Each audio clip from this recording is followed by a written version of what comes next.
Welcome back to Gino's Creative Cooking. Today we are not gonna let those fruits go bad and we throw them away. No, we gotta make some roti.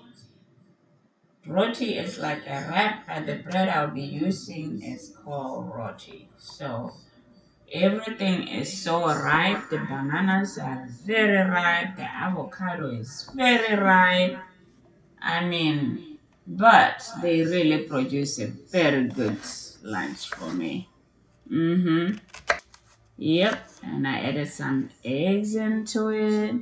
And just use whatever dressing you like.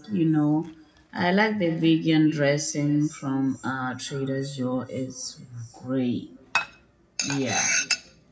So let's just watch and see.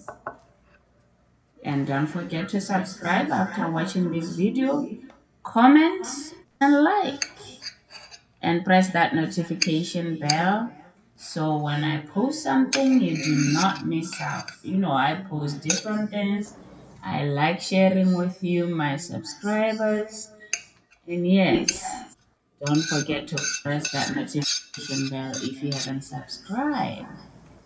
Here at Gino's Creative Cooking, we like sharing just little things.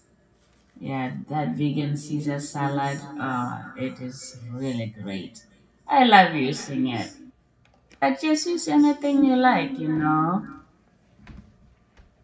Yep, it's nice and sweet. Yes, it has everything in, all the minerals, all the good stuff. As for that flatbread, that roti is really good. All you do is just brown it a bit and you get to enjoy. Thanks for watching. I'm about to get up. Time to eat.